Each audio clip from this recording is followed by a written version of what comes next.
और इसी से जुड़ी एक और बड़ी खबर, जहां अमेरिकी मीडिया के हवाले से यह जानकारी मिल रही है कि ट्रंप ईरान के इंफ्रास्ट्रक्चर, न्यूक्लियर ठिकानों और जमीन के नीचे बनी पिक एक्स माउंटेन साइट्स को पर हमला करने का विचार कर रहे हैं। दरअसल पिक एक्स माउंटेन्स एक निकनेम है जो अमेरिका ने और वेस्टर्न वर्ल्ड ने लगातार ईरान के उन माउंटेन्स को दिया हुआ है जो सेंट्रल और साउथ तेहरान में मौजूद हैं। हालांकि ट्रंप ने अभी कोई आखिरी फैसला नहीं लिया है, लेकिन अधिकारियों का कहना है कि आने वाले दिनों में तनाव और ज्यादा बढ़ सकता है। ट्रंप कोई घातक फैसला ले सकते हैं। दरअसल ये वो साइट है जहां पर अमेरिका इससे पहले भी 2 चरणों में 2025 और 2026 में कई बार अटैक करने की कोशिश कर चुका है, लेकिन अमेरिका के हाथ में कुछ भी नहीं आया। एक बार फिर से उन्हीं माउंटेन्स को, उसी इंफ्रास्ट्रक्चर को लगातार अब अमेरिका अटैक करने की प्लानिंग कर रहा है।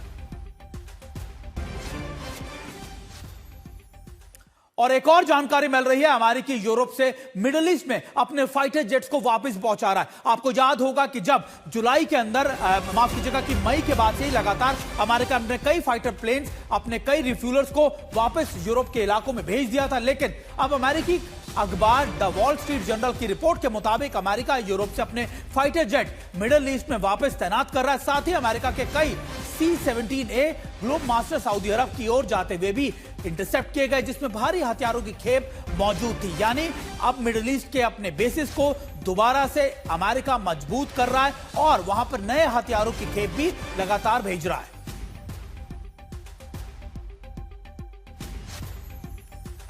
देखिए, हम आपको दिखा रहे हैं कि कैसे अपने फाइटर प्लेन्स की तादाद लगातार अमेरिका बढ़ा रहा है। इसके अलावा रिफ्यूलर्स हो, उसके जो दूसरे हैवी ट्रांसपोर्ट एयरक्राफ्ट जो हैं वो लगातार मिडिल ईस्ट के इन स्काइज में, इन एयर में देखे जा रहे हैं और माना ही जा रहा है कि अमेरिका अपने मुस्तैदी, अपने हथियारों की सप्लाई लगातार इन इलाकों में बढ़ाता जा रहा है।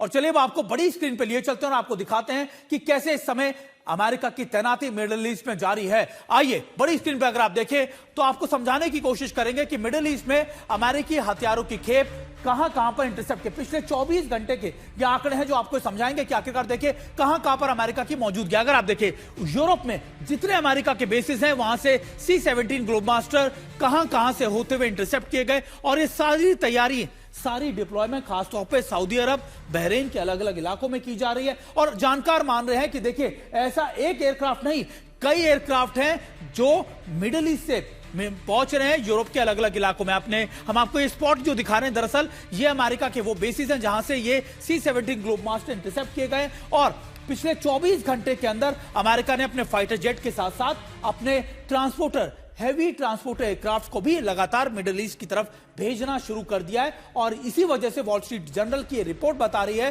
कि अब अमेरिका और बड़े घातक हमले लगातार ईरान पर कर सकता है और शायद इसी वजह से ईरान के इन इलाकों में ज्यादा फोकस रहेगा। यानी मिडिल ईस्ट में अगर तैनाती की जा रही है, जो सेंट्रल, जो तेहरान का इलाका है, साउथ तेहरान का इलाका है, वहां पर ज्यादा बम्बारमेंट करने की कोशिश अब अमेरिका करेगा, क्योंकि अमेरिका ने यह समझ लिया है कि वो अगर ईरान को ना सिर्फ कोस्टल एरियाज में कमजोर करना पड़ेगा, बल्कि एक बार फिर से उसके जो ऊपरी इलाके हैं, नॉर्दर्न एरियाज हैं और तेहरान का जो इलाका है, सेंट्रल तेहरान का, उसको एक बार फिर से कमजोर करने की जरूरत है। शायद इसी वजह से यह पूरी तैनाती एक बार फिर से मिडिल ईस्ट के इन देशों में की जा रही है। यानी अब अमेरिका एक और बड़े विध्वंसक अटैक की तैयारी कर रहा है और शायद ये वाला फेज अमेरिका का बहुत बड़ा हो सकता है। और इसी बीच एक और बड़ी खबर आ रही है कि ईरान से जुड़ी हुई, जहां पर चाबार पोर्ट को अमेरिकी हमलों में भारी नुकसान पहुंचा है। ये तस्वीरें लगातार कल से पिछले 24 घंटे से आ रही है। दरअसल चाबार के अलग अलग पोर्ट्स पर अमेरिका निशाना बना रहा है और चाबार के कई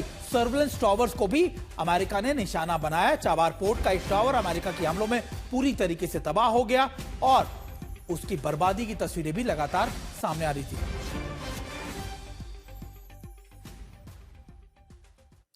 तो चाबार पोर्ट के ऊपर जिसको निशाना बनाया गया, जिन वॉच टावर्स को निशाना बनाया गया है, आइए आपको एक बार फिर से बड़ी स्क्रीन पर मैं दिखाने की और समझाने की कोशिश करता हूं। देखिए, यह था वो सबसे पहला वॉच टावर। अमेरिका का कहना था कि यहां से IRGC वहां पर आ रहे शिप्स को लगातार सर्वेलेंस कर रहा है, स्पॉट कर रहा है और उसके बाद IRGC उनको पिन पॉइंटेड लोकेशन पर अटैक कर रहा है। अमेरिका ने इस पूरे इलाके में इन वॉच टावर्स को, इंफ्रास्ट्रक्चर को टारगेट करना शुरू किया। पहले ही ऐसा था, अब फिर पहले हमले और इसमें 3 बड़े स्ट्राइक्स की गई। जी हां, 3 लगातार अटैक्स किए गए और इसको पूरी तरीके से बर्बाद कर दिया। पहले अगर आप देखिए, पहली स्ट्राइक में इसका पहले ऊपरी हिस्सा जो है वो डैमेज हुआ था। पहले अटैक किया गया 24 घंटे पहले, उसके पहले इसका एक हिस्सा डैमेज हुआ था, उसके बाद इसके दूसरे इलाकों को भी यानी दूसरे पार्ट्स को भी बड़े अटैक्स किए गए। ये हम आपको तस्वीर इसलिए दिखा रहे हैं, पहले कैसा था, उसके बाद पहले अटैक में कैसा हुआ और फिर दूसरे अटैक में इसके हिस्से को, इसके आसपास के इंफ्रास्ट्रक्चर को कैसे नुकसान पहुंचा। ये तीसरी तस्वीर आप देख के समझेंगे कि देखिए अब बड़े स्ट्राइक्स किए गए। फिर चौथी तस्वीर जो आपको मैं दिखाना चाहता हूं, यह है तीसरी स्ट्राइक्स में इसका हाल। ये टावर पूरी तरीके से जमींदोज हो गया, खत्म हो गया। और अगर आप देखें कि पहले कैसा था, पहले स्ट्राइक में फिर कैसा हुआ, उसके बाद इसके कुछ हिस्सों के आसपास फिर टारगेट किया गया और जब लगातार अटैक किए गए उसके बाद आलम यह था कि ये पूरा वॉच टावर बर्बाद हो चुका है। यानी ये जो सर्विलेंस की क्षमता थी ईरान की, खासतौर पे बंदर अब्बास के इलाकों में, चाबार के इलाकों में, इसको अमेरिका खत्म करना चाहता है। अब आपको हम लगातार ये खबरें बता रहे हैं, लेकिन हमारे साथ दो खास मेहमान हमारे साथ जुड़े हुए हैं, उनका रुख भी कर लेते हैं।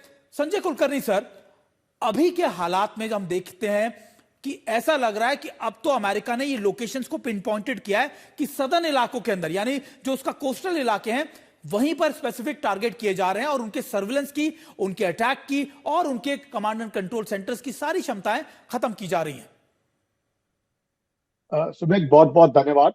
सवाल यह है कि किस प्रकार से ईरान की मिलिट्री कैपेबिलिटीज को डिग्रेड किया जाए, और वो मिलिट्री कैपेबिलिटीज को डिग्रेड करते करते उसके साथ साथ जिस प्रकार से इंफ्रास्ट्रक्चर, जिस प्रकार से वाटर डिसैलिनेशन प्लांट, इलेक्ट्रिसिटी जो उनके आउटपुट प्लांट्स हैं, और किस प्रकार से ब्रिजेस को बर्बाद किया जाए। यानी कि मकसद एक कि ईरान को मिलिटरीली और अब धीरे धीरे करके 7वें दिन के हमले तक आने तक सिविलियन डिग्रेडेशन इस प्रकार से किया जाए। यहाँ से पानी की किल्लत अब ईरान में शुरू हो जाएगी। हॉर्मुज़गान जो सिटी है वहां पे पानी की किल्लत शुरू हो गई है। अब इसके बाद इस प्रकार से कोस्टल बेल्ट पे ईरान पे हमला किया गया है। अब धीरे धीरे करके इंटीरियर पे, जैसे आप बता रहे थे, पिकैक्स माउंटेन यानी कि ज़ोरूत माउंटेन में नतांज का जो न्यूक्लियर पावर प्लांट है उसको बर्बाद करना। इसके बाद तेहरान, धीरे धीरे करके central Iran.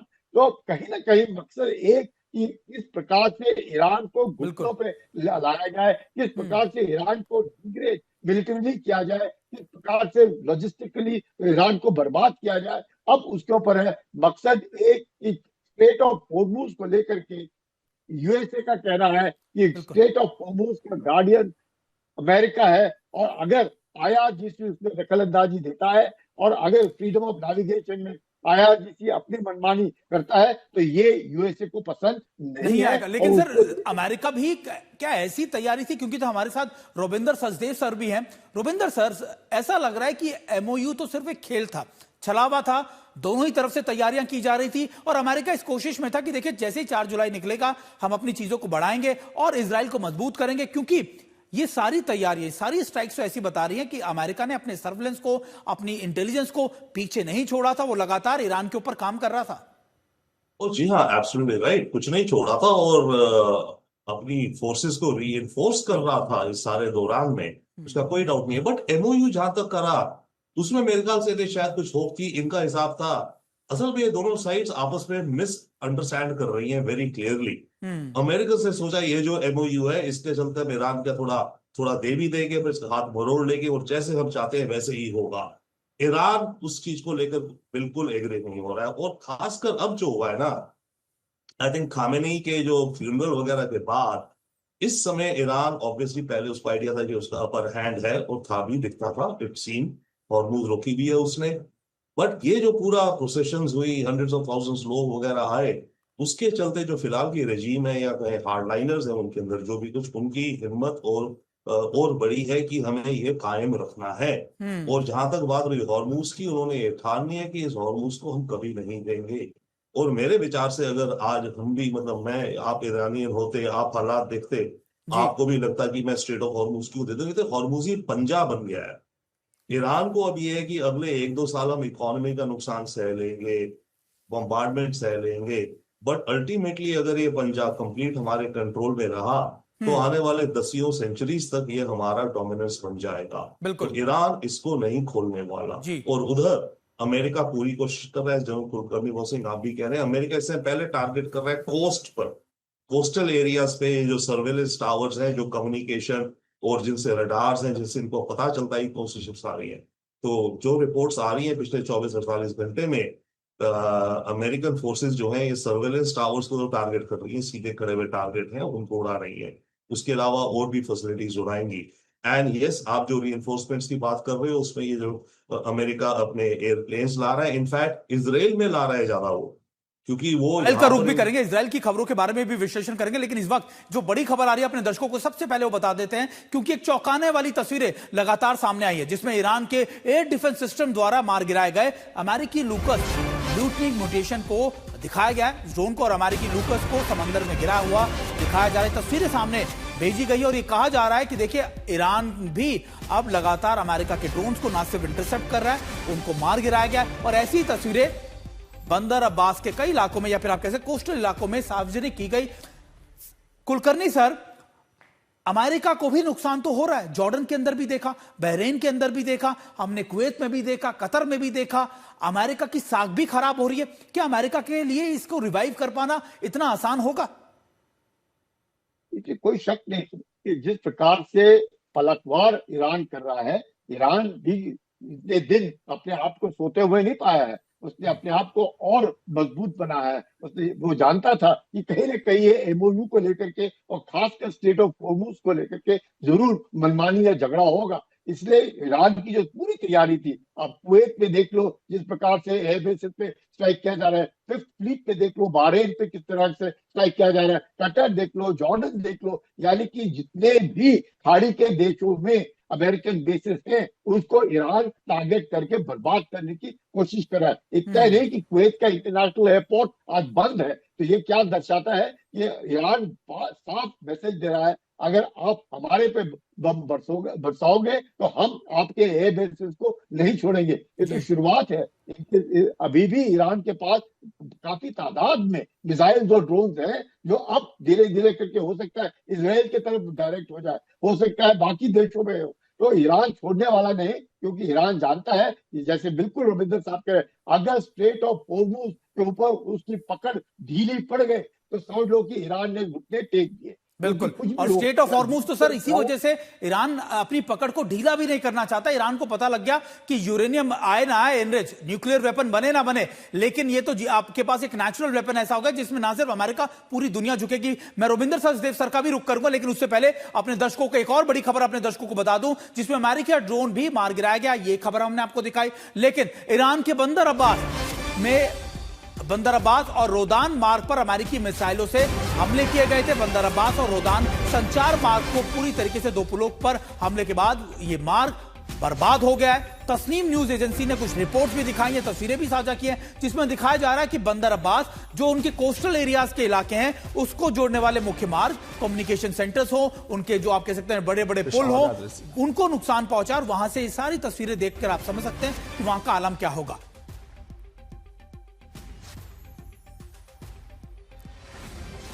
Ravindra Sachdev sir, अभी आलम यह है कि देखिए आईआरजीसी भले ही अपने आप को ताकतवर साबित करने की कोशिश कर रही हो, भले ही देखिए आने वाले वक्त में यह तय है कि इस युद्ध का अंत बातचीत से ही होगा, लेकिन उसके बाद ईरान का क्या हालत होगी? क्योंकि ईरान के जो इंफ्रास्ट्रक्चर को टारगेट किया जा रहा है, उसके पुल हो, उसके रोड्स हो, उनकी जो बड़े पावर प्लांट्स हो, ये सभी तो बड़े डैमेजेस, और वो भी तब जब ईरान पर इतने ज्यादा कड़े सैंक्शंस लगे हुए हैं।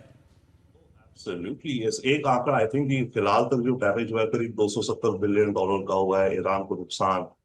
पैसे का भी छोड़िए, आप पैसा भी लगा देंगे। आई थिंक आज एक और एस्टिमेट था कि पैसा भी आप चाहे जितना लगा लो, 10 साल लगेंगे ईरान को वापस कंस्ट्रक्शन में लाने में, जितना भी डैमेज हो चुका है कुछ जगहों में। तो डैमेज तो बहुत ही भयानक हो रहा है। बट बेसिक बात वो है ईरान को अभी अब की बार अगर हम झुक गए और हॉर्मोन्स को हमने गिव अप कर दिया तो हमारा कुछ बचेगा नहीं, हम टोटल डोमिनेट हो जाएंगे। तो ये बहुत चल रहा है ना। जस्ट फॉर अ मिनट, आपके दर्शकों, हमारे सबके लिए भी अभी जो बात हो रही है कि ईरान भी कुछ ना कुछ डैमेज कर पा रहा है, ऐसी बात नहीं है। ओके, अमेरिकन बेसिस को उनकी खबरें नहीं आती हैं by the way, but still there have been detailed reports in Wall Street Journal and New York Times जो कहती हैं कि अमेरिका के यहाँ 25 अगर बेस हैं तो उनमें 20 में डैमेज हुए और कुछ में बहुत ज्यादा डैमेज हुआ है। एक आंकड़ा है मोटा मोटा, जैसे अभी जॉर्डन कह रहा है कि 10 मिसाइल आए, हमने सारे मार दिए। नहीं, 10% of the missiles and drones do get through. जितने भी एयर डिफेंस सिस्टम्स हैं इसराइल के भी और जितने भी अमेरिकन, ये 90% एवरेज कर रहे हैं फिलहाल। बिल्कुल। तो जो रोज रिपोर्ट्स आती है ना कि इतने ड्रोन गए, कुछ नहीं हुआ, ये वो, तो मैं मोटा मोटा एस्टिमेट लगाता हूँ, अगर 10 ड्रोन मारे तो कम से कम एक तो कहीं ना कहीं गिरा होगा, ठीक या गलत डैमेज किया होगा। तो हमें एंड इट्स देयर कि इट्स ओनली 90% जो एयर डिफेंसेस कर पा रही हैं, तो कुछ 10% या नहीं 10 में और सर एक देखिए तो निकल जाता है। रविंदर सर, अमेरिका ने रिलोकेट भी कर लिया। जॉर्डन में हमने रिपोर्ट देखी थी, उन्होंने अपने एयर डिफेंस सिस्टम्स को रिलोकेट किया, कुवैत में किया, कई जगहों पर किया, लेकिन वो अब भी ईरान की मिसाइल्स की रेंज में। शायद ये भी असेसमेंट जो था अमेरिका का गलत साबित हुआ। उसको लगा कि रिलोकेट कर नई जगहों पर भेजकर हम अपने एयर डिफेंस सिस्टम्स को बचा सकते हैं, और शायद यही अमेरिका की साख पे सबसे बड़ा सवाल है। सर, आप दोनों हमारे साथ बने रहिए, क्योंकि एक छोटे से ब्रेक का वक्त है। ब्रेक के बाद भी हम बात करेंगे पाकिस्तान की उन तमाम बेनकाब होती साजिशों की जो अब दुनिया के सामने साबित हो रही हैं।